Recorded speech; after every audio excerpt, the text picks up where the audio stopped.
this is going to work. Okay, here we are. Kindness is priceless. That's what we're talking about. And Rabbi Flug, you know why I always start off with this, say that Rabbi Flug is the author of these things? So you don't get blamed for this? No. So no one accuses him of plagiarism. No, it is, basically, but it also says that if you don't say who you're giving the Torah over in the name of, who wrote it, so then you're holding off Mashiach. So since he's the one who puts it together and collates his sources, it's only right to give him the credit. Get credit, right. Right. And maybe in Mr. Shem, the Mashiach will come as a result of that. Yay. Okay, here we go. So it's again, kindness is priceless. The story starts, as a boy, Howard Kelly went door to door selling goods to pay for his education. On one of his outings, Howard became very hungry and did not have enough money to pay for a meal, so he decided to knock on the door and ask for food. When the young woman answered, he became distracted and asked for water instead of food. Seeing that he looked famished, she gave him a large glass of milk. He offered to pay her, but she responded, "Mother has taught us never to accept pay for a kindness." Years later, Dr. Howard Kelly was now a world-famous surgeon in a major hospital. A woman was admitted with a rare disease. Dr. Kelly discovered that it was a woman who gave the glass of milk. He personally took care of her and helped her battle the disease. After her recovery, she received an envelope from the hospital thinking that it would be a bill that would take her a lifetime to pay off. Instead, it said, "Paid in full with one glass of milk." Signed, Dr. Howard Kelly. Yes. That was turned into a marvelous commercial in Thailand. Remind me to show it to you later. Okay. Okay, so that's, by the way, that's the kindness that we're talking about. 2,000 of the Reader's Digest anecdotes. Okay. So there it was, she gave him something, not expecting anything in return, and years later he actually gets the opportunity. It's what we would call it paying forward. And not only that, but we don't always have the opportunity to give back to the same person. Correct. Who gave it Correct. to us. Who gave it to us. Correct. Okay? So here we go. We're going to have three cases one more time. And the first case is Liz helps Shoshana out frequently. So when Liz asks Shoshana to help Liz study for their test, tomorrow she's faced with a dilemma. She has been waiting for an opportunity to help Liz, but she knows that Liz is not very studious, and Shoshana's own grade might suffer as a result. What should she do? Yes? Would you help her or not? Yeah, I'd help her. You'd help her even if your grade No, suffers. it doesn't say it would. It says it potentially might. she's worried. She's worried that it might suffer. Well, then I'd give her 2 hours of my time, help her as much as I could. If she wasn't taking it seriously, that'd be it. Otherwise, I would continue to. So help her. but the point is that you would at the potentially a loss of your grade, you would help her. Yeah. That's what Shoshana's trying to do. I think you're making it worse. No, that's loss of a grade. No, it it's might suffer. not It'll be suffer. as good as.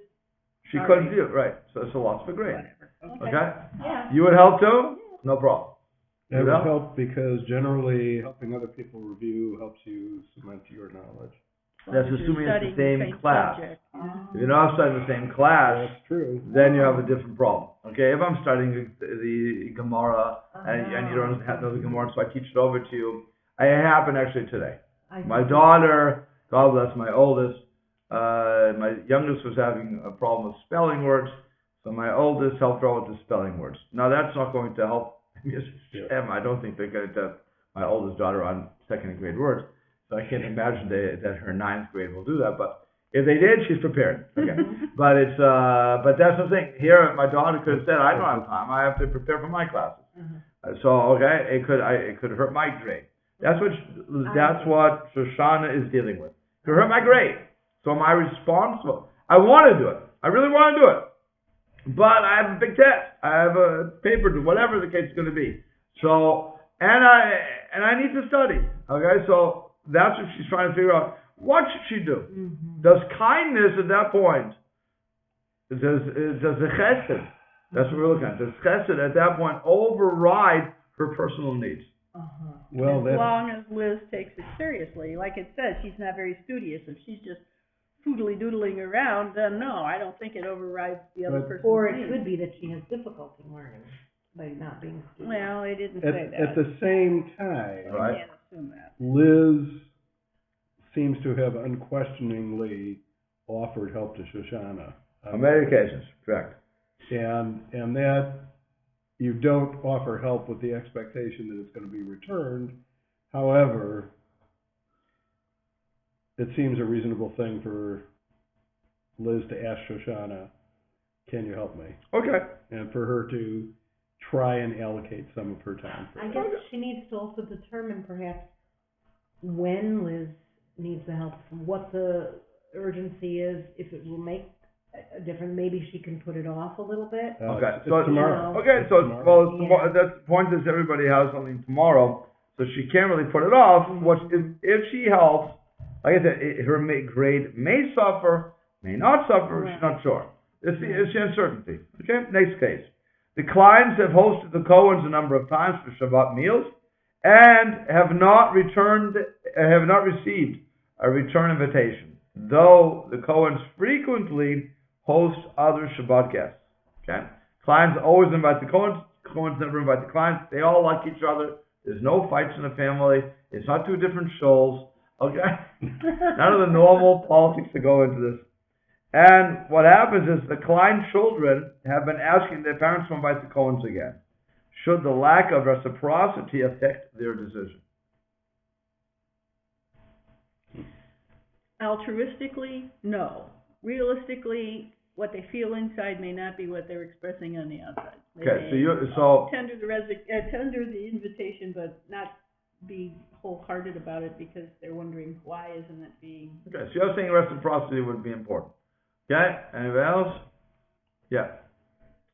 I'm just thinking that, sometimes if the Cohens Right, frequently host other Shabbat guests, right. maybe they do it in the merit of the Klein's invitations, that they've learned how to become hosts. Okay. They may have learned from the Kleins. Very nice. Okay. So that's why they're not going to invite the Kleins, because they figure the Kleins can invite other people. Do you want to say? Okay. Sort of. Okay. Mike, Not you want to say? exactly, but I go back to that thing that, if you have the wherewithal to invite people and you invite them because you enjoy their company, or you think somehow your Shabbat experience is going to be better for having them there, theirs is going to Right. be better for being in your home. If you were not in a position to keep hosting people, then maybe you wouldn't invite them. No. You have the money. You're going to invite somebody anyway. Then you invite them. Okay. So you If want you to enjoy their company, Okay. and I like the little pun of the Klein children. the little one. Okay. Oh, cute. Yeah, sure. Very cute. Okay. I didn't notice that. So every Friday afternoon, the students of room 206 are responsible to set up the room for the congregation that uses it on Shabbat. And every week, Shmuel doesn't help. Bad Shmuel. His classmate, Shimon, while rushing to class, notices Shmuel trying to hang up a large banner, and it looks like he could use some help. If it was someone else, Shimon would try to help, even though he would be a little late for class. However, he feels that he might be justified in not helping, since Shmuel never helps on Fridays. May he excuse himself on the basis of Shmuel's previous misdeeds. That's in the case, right? Yeah. Shmuel doesn't normally help. Now he needs help. Shimon normally would help now, but he doesn't want to help. He wants to get good old revenge here. So is that a good enough reason not to help? Normally he would help, though. You're saying no. You say I'm saying that he should help. he should help. You don't know why Shmuel isn't helping on Friday. Maybe he has a Okay. good reason. Okay? But in any event, Shimon's trying to do something. Shmuel is trying to do something. Right. And It's to his benefit, though. It's not for the class benefit. We don't know. So I want you to know something. What's interesting is, when it came, I did this in college, and I used to be, and so The first case is where the student said, no, I shouldn't do anything that's going to hurt my grade. But the others, they said yes. Very interesting. They personally could understand the grades part. Yeah. Everything else, it's all theoretical. Yeah. No big deal. Well, you know, the first thing that came to my mind was the maxim that friends help you move, real friends help you move bodies. Oh. Okay, here we go. And we're in the... Do we owe someone when they do us a favor? So it says, in the exchange between Moshe Rabbeinu and Yitro, says in Shemot, in Levitic, what's it called? Exodus. The priest of Midian had 7 daughters. They came. This is the extra psukim. They came, drew, and filled the troughs to water their father's cattle. The shepherds, the other shepherds, then came and chased them away. Moshe arose, saved them, and watered the cattle. They came to Reuel, their father, and he said, "Why were you so quick to come today?" They said, "An Egyptian man saved us from the shepherds, and he also drew water for us and watered the cattle." He said to his daughters, "Where is he? Why did you leave this man? Call him and let him eat bread." Which Rashi explains meant, what, were you crazy? Go get him. He may marry one of your people. Okay, he has 7 daughters, so so you have to go on. But that was an act of kindness. One act of kindness, there's another. In other words, you saved. Moshe saved the girls and watered the flock. So in return, they should at least invite him home for something to eat. Okay? And so Yitro is clearly grateful. Fine. And the Midrash, now, when God, on the other hand, comes to Moshe, I'm not sure how much later it would be, but when he comes and says, you have to go to get the Jews out of Israel. So, what is Moshe's... Out of Egypt. Out of Egypt, thank you. I was out of Israel? Yeah. Okay. Yes. That's the opposite of Zionism. Okay. So, when he was sent to get him out of Egypt, so that Moshe goes to Yitro and asks for permission to leave. Okay. So the Midrash explains, when Hashem told Moshe, "Now go and I will send you to Pharaoh," Moshe said, "Master of the universe, I can't, because Yitro has taken me in, opened his house for me, and I am like a son to him. If one opens the door for a friend, there's a debt of gratitude. So therefore I have to ask him if I can leave. If he says yes, which I'm sure he will, of course, then I will leave. If he says no, well, we may have a problem, but at this point I just have to ask him if I can leave." We learn a lot of halacha from this exchange too. That when, or at least they start to get it from there. When I'm in the town of my Rebbe, I'm supposed to go ask my Rebbe when I want to leave. I'm supposed to say, "No, I'm leaving now, Rebbe." And get a bracha, as it were, for him. Okay. Or your parents and so on and so forth. But this is because of debt of gratitude. Okay, so I shouldn't say halacha, but it's a common decency sort of thing that we should go. But it's coming from that sort of area. So you know whether to count them for minion? Absolutely, I have to know to count them for minion. So I have to know when they're leaving, right? That's why I know everybody's schedule. Where they're going, where they are staying, when they're coming back, and so on and so forth. Yeah, absolutely. Okay, so the questions that one could ask very quickly is, Yitro took Moshe into the house in order to repay Moshe for saving his daughters. Why then did Moshe feel indebted to Yitro? They should be considered even. That makes sense, right? I do something for you, you do something for me. Then we're even. I don't owe you any more than that. But that is. But he took him in as living there. So what? You did me a favor, I did you a favor. Yeah, but it's an ongoing favor. You want to say, okay. And what would have happened if he said, no, isn't saving the entire Jewish people more important than showing gratitude? No, you don't think so? You would say, if Yitro said no, Yitro says no, then you say to God, Rabbanu Shalom, Master of the universe, guess what? My father-in-law said no. Find some other guy to do it. Now, he tried that for 7 days. It really didn't work anyway, so I don't think this is going to work. Hey, you know what? I have a heter. I can't go because my father-in-law said, I can't let you go. So to do this. I don't think it's going to work. He must have known that Yitro would let him go. It So, was okay. a respectful thing to do. Well, that's how we would explain it. But Rabbi Dessler says, someone whose nature is to be a giver feels in their heart that they don't want the free gift. This is what we're talking about in the office. So doesn't want to give a free gift because they are driven only to give, not receive. Therefore, when they receive something from a friend, they will feel a desire to pay for it. And if they can't do that, they will feel indebted. And that's why it's called Thanksgiving. So there are people who just want to give. And they never want to get anything back. So when they're not able to give back for whatever reason, they feel indebted. So Moshe was not unable to repay his father-in-law for his daughter, the ultimate children. So he felt that was important to ask. He felt that debt of gratitude. That's what Rabbi Dessler wants to say. Sorry? I'll go. Okay. So, now, let's go a little further. It says, there is a verse in Micha that stresses the importance of performing acts of kindness. It says, He has told you, humankind, what is good and what God wants from you, but to do justice and the love of kindness, and to walk modestly with your God. That's what he's saying in Micha. Okay? So Micha, there's very simple stuff here. One, to do justice. It seems simple, but it's not. Love of kindness, not kindness, mind you. I know what's coming up, so.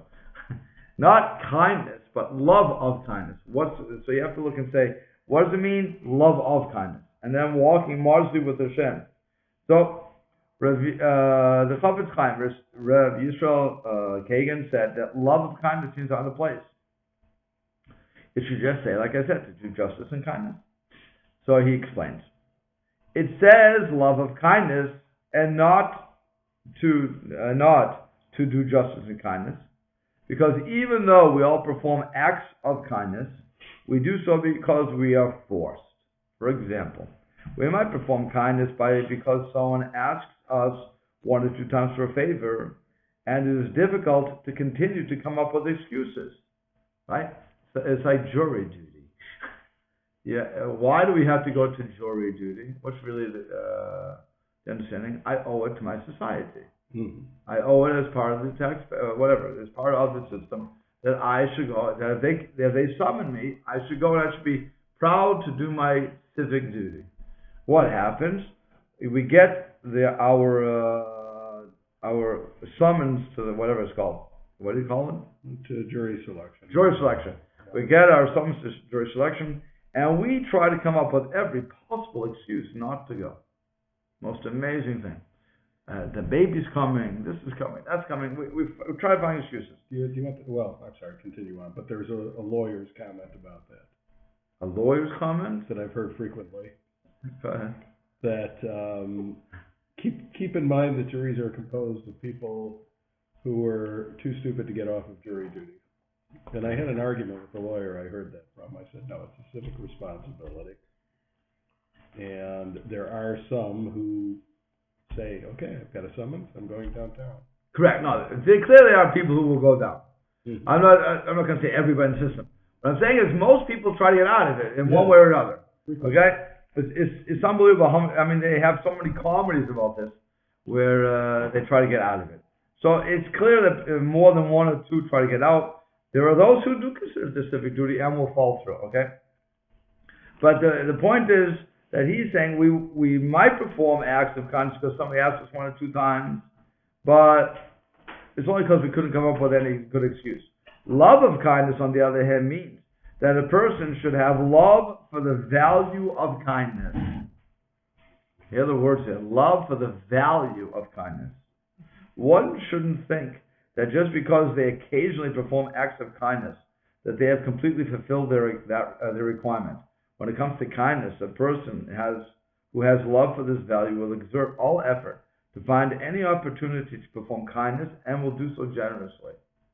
And like we learned today, or so, I think it was today, in the morning, that it's that when there's 2 types of people, that one who likes to do kindness but they're lazy, they're inherently lazy, or they're very busy. Either one, either side of that coin. And so while they want to do it, it's very hard to do it. And then there's other people who are want to do acts of kindness, but they're really not compassionate. They're just doing it. So the Torah says you have to do both. Okay. So saying that he wants to pick up on that sort of signal here. That kindness, kindness is one thing. I can act kind towards somebody, but I really am doing it because I'm forced into a situation. Compared to, I love the kindness. I love the value of kindness. I don't like being that. Oh, he's such a kind person. He's a wonderful guy. Tzaddik. Maybe all true, but that's not why I should be doing it. I should be doing it because of the value of kindness. How much it is how important it would be to pay, using today's language, to pay forward. Not expecting anything in return. When you pay forward, it means somebody else should get it. Okay? So here, that's what the Chafetz Chaim is saying. You have to have a love, and that's what ultimately Micha is saying. You have to have a love for this sort of behavior. And if you have that, then everything's going to work out. If I'm doing it because I'm forced into it, that's not good. That's not what Hashem wants. He wants us. It doesn't say love of justice, by the way. It says to do justice. If I'm following the Chafetz Chaim for that, to be very specific on the words, it says to do justice, and to love kindness, and the love of kindness. So it's something to keep in mind. Okay. And he asks a question. It says, according to Rav Kagan, how does our drive to perform acts of kindness affect the way we perform them? How does it affect whom we choose to be the beneficiaries of our kindness? And finally, how can one apply Rav Kagan's insight to case number 2? In other words, they say a love of kindness. Here they were inviting the Cohens and other people. They haven't received an invitation from the Cohens. Well, this goes back to what Hendeleo was saying. If I'm altruistic, as you said, right? I'm getting it. If I'm altruistic, so then which just means I love kindness. So then I'm going to keep inviting them. If, on the other hand, I want reciprocity, well, I'm not going to do it. That would be the first case. So should they, according to the Chafetz Chaim, should the clients? Yes. Should the clients invite the Cohens? Yes. Because you should do it out of the love of kindness. Okay? So that's, that would be number 1. By the way, I missed one because I didn't apply it. In the first case, we had, based on what we know now about the show of gratitude, okay? It says, with Liz helping out, Shoshana helping out Liz, even though it may hurt her performance. So we had Rav Dessler showing the concept of gratitude about always wanting to give, right? So it says, again, someone whose nature is to be a giver feels in their heart that they don't want a free gift because they're only driving to give more and more and more and more. So according to that, and according to the Torah of the story of Yitro and Moshe, so what would you say? Does she have a way to say, no, I don't want to help you because it could negatively affect me? Or are both of them saying, that I can push it off. I'll do something else for you. I don't mind doing something else, but I can't do that because it's going to affect me.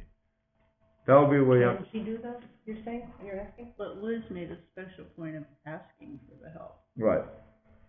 So you okay. Must need that help, or feels she needs it. Correct. Oh, she definitely feels she needs it. So try and push it off and say, well, I can't do this, I'll do something else. It's like, well, thanks a lot for nothing. Right, and how would you prove that from what we said? I'm agreeing with you, but how would you prove it? Based on what? In other words, that Moshe asked Yitro permission to leave. Right. Again, imagine that. Here I am. I'm going. God, the Lord of the world, God told me. The Master of the Universe tells me, go in there. And I say, I got to ask my wife for permission. Because my father. Actually, your wife doesn't understand. Your father-in-law. So me calling my father-in-law up and say, Dad, I want to do something. Do you mind if I do it? Hashem would understand. So here, if Liz is asking, Stama, she should be able to do it. Following that sort of a logic, based upon the Moshe, the example of the Midrash. Okay. It could be that Liz would understand it too, though, because Liz only wants to give. That's her desire, it seems. So if that's her desire, wouldn't want to reduce cause somebody's grade. concern Right. Yeah. So you can say that, based on that, she should say, be honest with Liz. Say, Liz, I have a problem. I have to study for a test too. I wish I could, but I don't know. Can we negotiate something out here? Maybe I can give you an hour. Something out, yeah. An hour, whatever it's going to be. Like you said, an hour, once you see that as both of us said this actually, where you get an hour, so then it may work out for you. Okay. Now, the Torah also says, how should we treat those who aren't kind? This would be the last case, of course. The Torah presents a series of mitzvot. One is, it says in Vayikra, do not hate your brother in your heart. Rebuke your fellow, and do not bear iniquity because of him. Do not take revenge, and do not bear a grudge against your people. You shall love your neighbor like yourself. I am Hashem. Okay. So the Ramban explains the following. He says, the verse says, do not hate your brother in your heart for wronging you. You should, however, rebuke and say, why did you do this to me? And do not bear iniquity by concealing your hatred in your heart without expressing it. Stop the case there. What did Shimon not do to Shmuel? He didn't tell them the truth. He didn't say anything to him, right? Yeah. Nobody said anything to Shmuel. Nobody's woken Shmuel up to the fact that he's not helping. Or that they're noticing that he's not helping. No, you're helping. Why don't you help? No, don't wait till you get a moment in time that Shmuel is now struggling.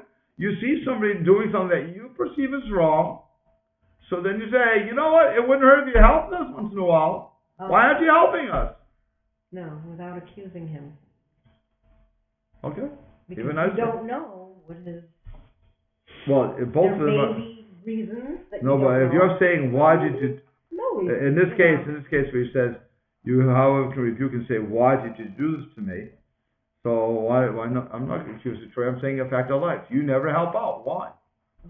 Okay, it's a fact of life. It's not saying you're a lousy guy. I didn't say that. So why aren't you helping? Why you always make us do it ourselves? Okay, he should have done that. That's according to the Ramban. By rebuking, you will either get an explanation for their action, or will encourage them to repent, admitting their wrongdoing, and atone for their action. Okay, so if I ask you why you did that, and you come out with, because I had to, ABCD, then I may say, well, I didn't know that, I'm so sorry. Okay, and life goes on. On the other hand, Shmuel might have said, well, I'm really sensitive. I shouldn't have done that. You're right. I have to start helping you. Could be is the truth. The third, of course, could be jump in a lake. I don't care what any of you people. And now when I need help, so the other verse is going to say, once again, taking revenge for what was done to you and for bearing a grudge, as is possible that while you won't hate your fellow, and you may still remember their malicious action, therefore the Torah wants us to erase that mistake and wrongdoing from your heart. And it is followed by the Torah's commandment to love your neighbor like yourself. In other words, even if Shmuel said, Shimon, I hurt you by not helping you? Okay, like that, which is really the worst possible way of saying it. Okay? Especially when you're being recorded. I don't care about that. But that's when Shmuel says, jump in a lake. I don't want to help because I don't want to help. So now when Shimon is struggling Shmuel is struggling to put out that long, gigantic NCSY poster. There's a conclave coming out. That's right, NCSY in here. Okay. NCSY poster, and he's not acting properly, and he's struggling. So Shimon should not say, Baruch Hashem, it's time to get revenge and show him how hard it is to do the job by himself. Rather, according to the Ramban, he should help. According to the Torah, he should help. Because you see your enemy, as it were, doing something, you don't let him just sit there. You don't let the enemy's cow or whatever, the animal, stay, if the load is too heavy, you help him unload it. You don't let the donkey fall down under the load. Right, there you go. That sort of thing. We're about to hit that. Okay, so according to the Ramban, if someone does something wrong to us and we keep it inside, we can violate the prohibition against hating someone else or against bearing a grudge. While we are working at our at our issues with someone who has wronged us, are we justified in withholding kindness from them? So the answer is no. Because it says in Shemot, if you see the donkey of your enemy having trouble with its load, there you go. Are you not going to help him? You should certainly help him, the Torah says. We have no choice. Okay? And when you see your enemy, and why is your enemy? Because according to the Torah, he's not following halacha. That's all. It's not really your enemy otherwise. You shouldn't hate anybody. Nobody should hate you. Okay? So he's your enemy. Maybe it is your enemy because you guys didn't get along. I don't know. Could just be talking about normal things too. But if you see him suffering, or the animal suffering, you have to help him. On the other hand, by the way, let's understand something too. If the donkey, as it were, the load is falling off, or let's update this, okay? He has a flat tire, and he says, and he knows this, I'm coming along. You know Shimon's coming along. Says, Shimon, you have an obligation to help me. And he sits there on his roll behind and doesn't want to do anything. I'm not obligated whatsoever to help that sort of person. Only if that person is trying to get the job done, that's when I should help. But if they're sitting back and saying it's your obligation to do it, they miss the point. You understand? I missed the point. No. In other words, if the donkey, using the Torah thing, if the donkey is having trouble with its load, Yeah. so the assumption is that the owner of the donkey, your enemy, is trying to unload it or reload it, whatever it's going to be, to make the load better, right? Mm-hmm. So then the Torah says that when you see him doing that, should you not help him? Of course you have to help him. But the Torah goes, the rabbis go further to say, let's say that he's not doing it. The owner of the donkey is not doing it. He says to you, he says, Susie, you have the obligation to do the load. Yeah. And I say, so you say, no, I don't. I have the obligation to help you, not to do your work. Okay, so that's what I'm saying. So if you see somebody by the road and he's waiting for you to come along to fix his tire, so you say, I'm not sorry. I'm not even obligated to give you my telephone to call AAA because you don't want to take responsibility for anything. I'm not responsible. Okay? You want to be kind, pay forward, do what you want. But from the halachic point of view, you're not obligated whatsoever because he's not trying. She's not trying to do anything. Okay? And the thing is for you to do it. You don't like that? No, I was thinking of the incident in Iraq the other day. They have donkeys over there. The what? Okay. What? They blew donkeys up? No! Don't say that. They blew each other up. Where is this? Because of the donkey? No! There was no donkey involved. Okay. To the best of anyone's knowledge, there was no donkey. It was somebody instructing others in how to construct improvised bombs. Oh, yeah. And succeeded. Oh, yeah, he blew himself up with his students. At 21. Shannon Freud. I saw that. Yeah, so, I shouldn't hold that in my heart. No, you should tell him you shouldn't do it. Okay, so the verse states that one must even help people we despise if the donkey is in trouble with his load. So it says, the Meiri extends this idea. It says, hate for another person should never be a reason to withhold any type of kindness from them, as it states, do not hate your brother in your heart. So again, if you see somebody doing something that,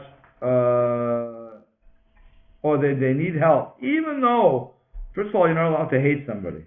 Okay? The only person you can hate is the person who is not following halacha, and that's only because you can't do anything about it. If you could correct that person, you should, because ultimately we have to we have to love our friends like ourselves, or our neighbor, like whatever you want to translate. But so that's a different problem.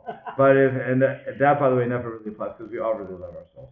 But it's I know somebody who listens to the massive audience I have who say I don't like myself. We all love ourselves, okay? We all love ourselves. Yeah. To one extent or another, we all love ourselves. But we love our donkeys.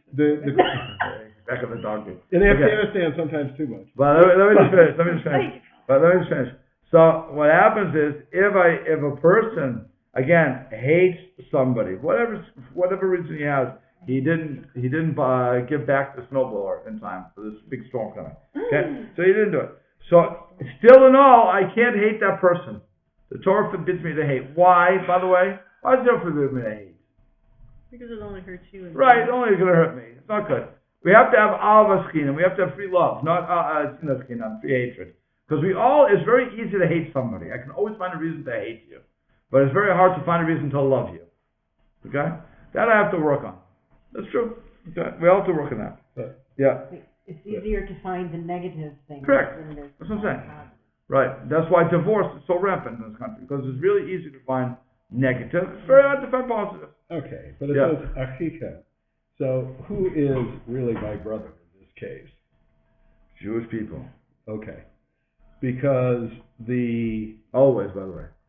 Because there are people that I hate with a hate that comes from a deep understanding. Correct. No. That comes from a deep understanding of... Who's also a donkey. Okay. That's the donkey there. Okay. So, Rabbi Soloveitchik says, see, if people actually would come to the class, they would realize that my live studio audience has these hidden jokes here. Nothing hidden about it, Rabbi. No, but when the tape is off, we all know who we're talking about. Okay. So anyway, Rabbi Soloveitchik teaches us that our obligation to emulate Hashem is not limited to emulating His good deeds. This comes from the class of we have to be holy, Kedoshim to you, that we spoke about Shabbos and even today. So we must also try to emulate His attributes by being good-natured people whose kindness and generosity is compulsive. This is the message we learn from Rav Dessler and Rav Kagan, who stress the importance, who stress the focus on becoming givers and loving acts of kindness. Okay, and that's what we're trying to do. So we have to, if we can incorporate that, the love of kindness. Again, kindness, just to be to show how good I am. That's not what we're looking at. We're looking at the love of kindness, where I want to pay it forward. When I want you to give to somebody else, not to me. I'm not looking for reciprocity. That's not what it should be. And that's why when it came to the case of the Kleins, if you're doing it for reciprocity, so then it's not as powerful as when you're doing it for the love of kindness. You'll get paid in whatever way it's going to be, but it shouldn't be that I do something for you because you'll do something for me. That's a very negative type of thing. Okay? We don't look kindly upon that in the halachic sources. And that's why when it comes to even Shoshana, it could be that she should help out. Maybe she shouldn't. Like I said, there's a time where you have to say, I have to worry about myself too. So if it's not going, I want to do kindness, but Shoshana's problem is that she's doing it because she feels the debt of gratitude, not because she wants to do it. Let's understand that too. There's a debt of gratitude she wants to pay. Does it say that? Yeah, no, she says. She has been waiting for an opportunity to help Liz. But she's been waiting for it. Not that she feels like she's but she wants to bear back. Right. But that's a debt of gratitude. Yeah, but that's not because she loves kindness. That's not a love of kindness. Yes, she's been waiting for a way to do it because she loves kindness. She loves kindness. She wouldn't wait. Come on. Why should she wait? If I love kindness, I'm just going to do something for you. I don't have to wait for you to need something. Well, otherwise you get to be a busybody if you're following people around trying to do good deeds that don't need to be done. I could easily. By the way, all of these cases, they're specifically written to have this sort of discussions because we don't know everything about it. We're just going from the way the case is written. You always make it up so your side comes out right. No. I'm saying. I'm just trying to argue from the words here. Right. But it seems that she's not, if she does love kindness, fine. But it seems she's trying to get payback. She wants to pay back. It seems that way from the way it's written, okay? And also... She would like to express her gratitude in some way. But that doesn't expressing gratitude would be like Moshe going to Yitro and saying, do I have permission to go? What if Yitro would have said no? Would he have gone? Of course he would have gone. He would have said, I'm sorry, I have to go. But it was just, I'm just asking you. It's like when the son comes to the father, or the father-in-law, whichever case it's going to be, and says, I'd like your blessing. I'm going to marry Shoshana over there. Okay? So it doesn't matter what the parents are going to say. It doesn't matter what the in-laws are going to say. It's over. I'm going to marry her. The ring is there, or whatever it is. It's done. So I just want your permission. You don't want to get permission? I'll do it anyway. We all know cases like that, where they asked for permission, but they didn't get the permission on either side. And they still went through it. Baruch Hashem, everything works out.